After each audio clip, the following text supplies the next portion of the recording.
بسم الله الرحمن الرحيم. الحمد لله رب العالمين والصلاة والسلام على رسول الله صلى الله عليه وسلم.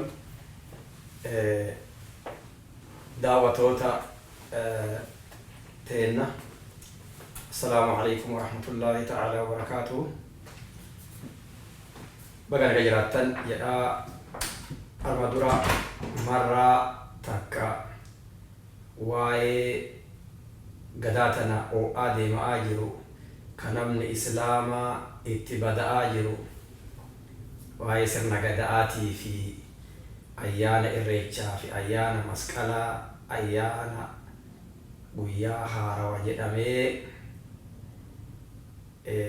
جنواري توكو أكا أيانا أرومو غداني كابجان كان إلالتسي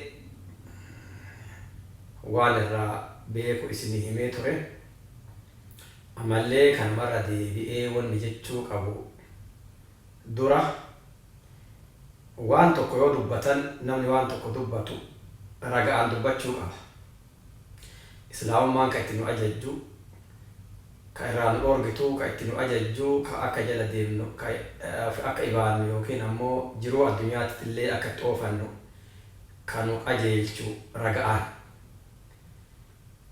waan dalayni waan addunyaan irratti ammoo hamtuulleen toltuulleen wanni nu ibsinu raga'an.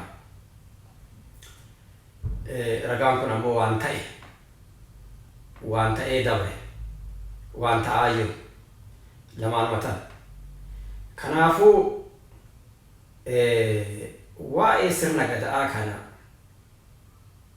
namni islaamaa ho'isee dhugoonfatee haqa godhatee gaafa deeme akka walmaa inni barsiiftetti islaamummaa bahee jedhan.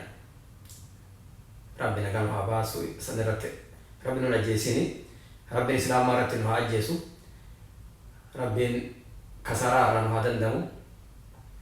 Duuba kanaaf dubbiin nu dhukkubsitee ummanni keenya amaanaa irraa qabnaa keessa dhalannee keessa guddannee yoo hamtuun takka islaamaa miitu ta nama islaamaa nafsa isaa miitu argamte waan beeynu irraa itti himnee ulamaan illee ilmi irra waan beekan himanii nullee waan sirni gada'aa kun maal akka fakkaatu suuraa isaa maal akka ta'e dubbannee achiin dubatti namni rabbiin khayrii qaddareef tanaan beekee akka irraa deebi'uuf akka gara islaamaa deebi'ee ibidda azaabaa irraa atakuuf karaa islaamaa irratti jabaatee aadaa islaamaa qabatee ibaadaa islaamaa qabatee jiruu islaamaa jala deemee akka milkaa'uuf milkii duniyaa akiraallee. Duuba ani dhugaa yoo dubbanne wanni kanarraa haala amma waa'ee sirna gada'aatiif sirna irreechaa kana ho'isanii dubbatan na dhukkubsitu nama kennatu namni islaamaa sirna kana ka hin beeyne waan gaarii waan mi'aaya waan tolaa itti fakkaatee kitaaba pheenxeen barreessitee jala keettee dubbisee itti bada'aa jiraaf. Ammoo zaahiraa wanni argaa jiru yoo qalbii qabaate oma shakkii dalagaadhanii odaallee yoo taate kunoo kama jalatti mukallee kama jalatti sagadaadhanii kama dhadhaa irraa tuqanii dibataadhanii kama dhadhaa muuda'aa jiranii kama dhiigaan muuda'aadhanii kama argaa irraa odaallee kama kunoo ittiin nutumsedhanii kadhataa jiranii. Kunummaan hin gaha namni islaama biraa deebi'uuf bakka sanitti argamuu dhabuuf haala san deeggaruu dhabuuf kunummaa silaa hin gaha nama rabbiin qajeelluma qaddareef ammoo qajeeluma qaddareef ka qalbiin isaa duuddeef jaamte homaa sun sana azalmatti dabartee fi sunumaa godhuu hin danda'amu.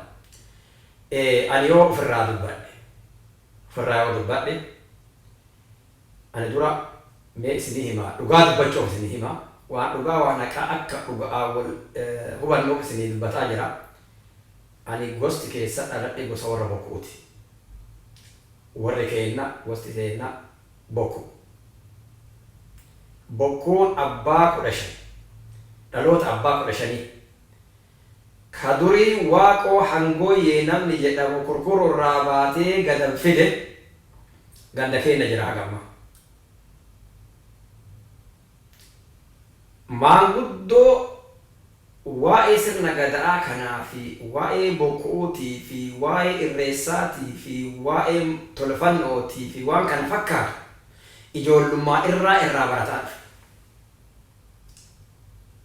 Kanaaf waan amma warri biraa barreessee kitaaba nama jala qabu kanaa fi kaanuu fi zaahiraan argaa dhufe kun waan wal faallisu qabaa waan nama walii galu qaba.